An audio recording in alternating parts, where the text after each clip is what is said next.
ಕಾರ್ಯಕ್ರಮದ ನಾಯಕತ್ವವನ್ನು ವಹಿಸಿಕೊಂಡಿರ್ತಕ್ಕಂಥ ಶ್ರೀ ಗುರು ಪುಷ್ಕರ್ ಜೈನ ಸೇವಾ ಸಮಿತಿಯ ಹಿರಿಯರಾದಂತಹ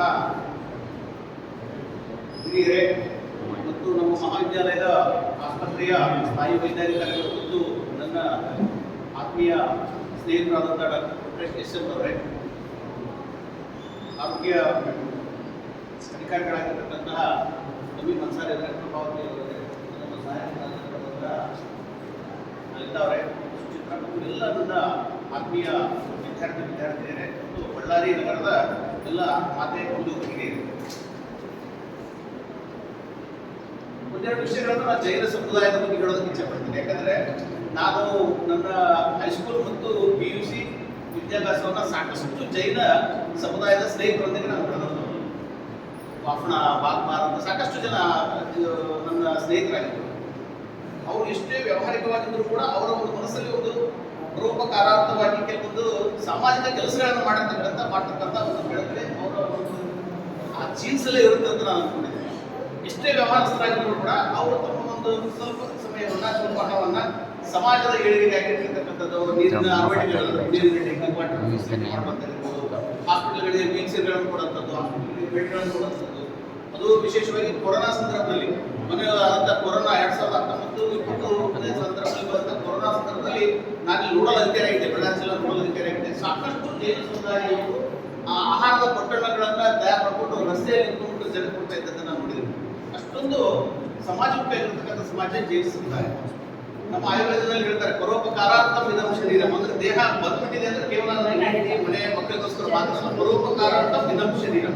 ಇದಂ ಶರೀರಂ ಅಂದ್ರೆ ಈ ದೇಹ ಪರೋಪಕಾರ, ಜನರಿಗೆ ಒಂದು ಉಪಕಾರವನ್ನು ಮಾಡತಕ್ಕಂಥ ಉದ್ದೇಶದಿಂದ ಈ ನಾವು ಜನ್ಮ ತಾಳಿದೀವಿ ಅಂತ ಹೇಳಿದ್ರು ಕೂಡ ತಪ್ಪಾಗಲಿಕ್ಕಿಲ್ಲ. ಅಂತ ಒಂದು ಸಂಸ್ಕಾರಗಳನ್ನು ಮಾಡ್ತಾ ಇರ್ತಕ್ಕಂಥ ಎಲ್ಲ ಜೈನ ಸಮುದಾಯದ ಒಂದು ಹಿರಿಯರಿಗೆ ನಾನು ಅಭಿನಂದನೆಗಳನ್ನ ಸಲ್ಲಿಸ್ತೇನೆ. ಹಾಗೆಯೇ ಆಯುರ್ವೇದ ಮತ್ತು ಬಹಳಷ್ಟು ಜನಕ್ಕೆ ಒಂದು ತಲೆಯಲ್ಲಿ ಒಂದು ಸತ್ಯತೆ ಇದೆ, ಏನಂದ್ರೆ ಸಂಶಯಗಳಿದೆ. ಆಯುರ್ವೇದ ಮತ್ತು ಅಲೋಪತಿಯಲ್ಲಿರ್ತಕ್ಕಂಥ ವ್ಯತ್ಯಾಸ ಏನು ಅನ್ನುವಂಥದ್ದು.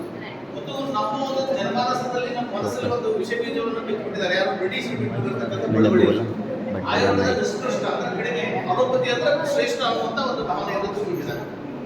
ನೀವೆಲ್ಲರೂ ಒಂದು ದಿನವನ್ನ ನೆನಪು ಮಾಡ್ಕೊಡಿ. ಇಲ್ಲೆಲ್ಲ ನಾವು ಬೇಕಾದಷ್ಟು ಜನ ನಾವು ಹಿರಿಯರಿದ್ದೀವಿ. ಹಿಂದೆ ನಮ್ಮ ಮನೆಯಲ್ಲಿ ಏನಾದರೂ ಗಾಯಗಳಾಗಿದ್ರೆ ನಮ್ಮ ಮನೆಯಲ್ಲಿ ನಮ್ಮ ಅಜ್ಜಿ ಅಥವಾ ನಮ್ಮ ತಾತ ಅವ್ರ ಔಷಧಿ ಕೊಟ್ಬಿಡ್ತಾ ಇದ್ರು ಅಲ್ಲೇನೆ. ಅಲ್ಲಿ ಅಡಿಗೆ ಮನೆ ಇರ್ತಕ್ಕಂಥ ಔಷಧಿ ಎರಡನ್ನ ತಗೊಂಡು ಹಾಕ್ಬಿಡ್ತಾರೆ, ಗಾಯ ವೈದ್ಯಕೀಯ ಬಂದಿರ್ತಾನೆ.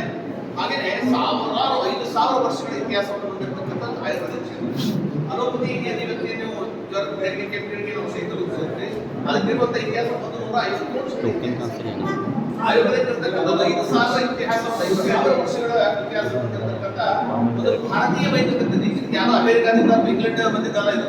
ಇದು ನಮ್ಮ ಮನೆಯಲ್ಲಿ, ನಮ್ಮ ಆಶ್ರಮಗಳಲ್ಲಿ, ನಮ್ಮ ಮಠಮಾನ್ಯಗಳಲ್ಲಿ ಔಷಧಿಯನ್ನು ಕೊಡ್ತಕ್ಕಂಥ ವ್ಯವಸ್ಥೆ ಇತ್ತು. ಅದೇ ಆಯುರ್ವೇದ. ಇವತ್ತು ಆಯುರ್ವೇದವನ್ನು ಅತ್ಯಂತ ವ್ಯವಸ್ಥಿತವಾಗಿ ಒಂದು ಶಿಕ್ಷಣ ಪದ್ಧತಿಯನ್ನಾಗಿ ಮಾಡಿದ್ದಾರೆ.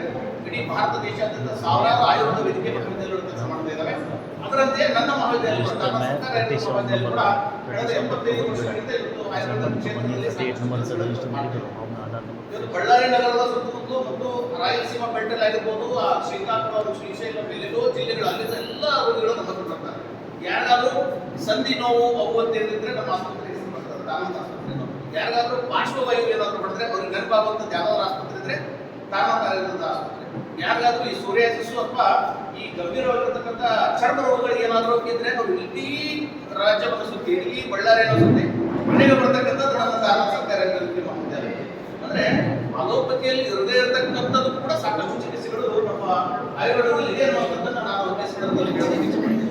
ಅದರಲ್ಲಿ ವಿಶೇಷವಾಗಿ ಇವತ್ತು ನಮ್ಮ ತಾಯಿಯಂದ್ರು 50 ವರ್ಷ ಆದ ತಕ್ಷಣ ಅವರಿಗೆ ಸಂಧಿ ನೋವುಗಳ ಸಮಸ್ಯೆಗಳು, ಬೆನ್ನೋವು ಸಮಸ್ಯೆಗಳು, ಅದರಲ್ಲಿ ವಿಶೇಷವಾಗಿ ಮಹಿಳೆಯರಿಗೆ ಸಿಸೇರಿಯನ್ ಸೆಕ್ಷನ್ ಅಥವಾ ಡೆಲಿವರಿ ಸಂದರ್ಭದಲ್ಲಿ ಸ್ಪೈನಲ್ ಕಾರ್ಡ್ ಇಂಜೆಕ್ಷನ್ ಕೊಡ್ತಾರೆ. ಅದು ಕೊಟ್ಟಂತ ಸಂದರ್ಭದಲ್ಲಿ ಅವರಿಗೆ ಕಾಲಿನ ಕೆಳಗಡೆ ಇಲ್ಲ, ಈ ಸೊಂಟದ ಕೆಳಗಡೆ ಸಾಕಷ್ಟು ನೋವುಗಳಿರುವಂಥದ್ದು ನಾವು ನೋಡ್ತೀವಿ. ಅವೆಲ್ಲರೂ ಕೂಡ, ಎಲ್ಲ ರೋಗಗಳು ಕೂಡ, ಎಲ್ಲ ಸಮಸ್ಯೆಗಳು ಕೂಡ ನಮ್ಮ ಆಯುರ್ವೇದದಲ್ಲಿ ಒಂದು ಚಿಕಿತ್ಸೆ ಇರೋದನ್ನು ನೋಡ್ತಾ ಇದ್ದೀವಿ. ನಾನು 2001 ಇಲ್ಲಿ ಅಧ್ಯಾಪಕನಾಗಿ, ಸಾಹಿತ್ಯ ಪ್ರಾಧ್ಯಾಪಕನಾಗಿ ಬಂದ ಸಂದರ್ಭದಲ್ಲಿ ಒಂದು ದಿವಸಕ್ಕೆ 50ರಿಂದ 60 ಪೇಷಂಟ್ ಕೂಡ ನಾವು ನೋಡ್ತಾ ಇರಲಿಲ್ಲ. ಇವತ್ತು ಆಯುರ್ವೇದ ಎಷ್ಟೊಂದು ಮುಚ್ಚುಡಿ ಬಂದಿದೆ ಅಂದ್ರೆ ಪ್ರತಿ ದಿವಸ ನಮ್ಮ ಆಸ್ಪತ್ರೆಯಲ್ಲಿ 300ರಿಂದ 350 ರೋಗಿಗಳನ್ನು ನಾವು ದಿನಂಪ್ರತಿ ನೋಡ್ತಕ್ಕಂಥ ವ್ಯವಸ್ಥೆ ಇವತ್ತು ನಮ್ಮ ಮಹಾವಿದ್ಯಾಲಯದಲ್ಲಿದೆ. ಮತ್ತು 150 ಆಸನಗಳನ್ನು ಹೊಂದಿರತಕ್ಕಂಥ ನಮ್ಮ ಆಸ್ಪತ್ರೆ.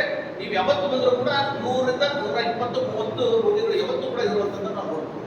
ಮತ್ತು ನಮ್ಮ ಆಸ್ಪತ್ರೆ ವಿಶೇಷ ಅಂದರೆ ನೀವು ನಮ್ಮ ಡಿಸ್ಟ್ರಿಕ್ಟ್ ಹಾಸ್ಪಿಟಲ್ ಹೋಗಿ ನೀವು ವಿಮ್ಸ್ ಹೋಗಿ ಎಂಟ್ರಿ ಫೀಸ್ ಇಂದ ಸ್ಟಾರ್ಟ್ ಆಗ್ತದೆ 10 ರೂಪಾಯಿ ಅಥವಾ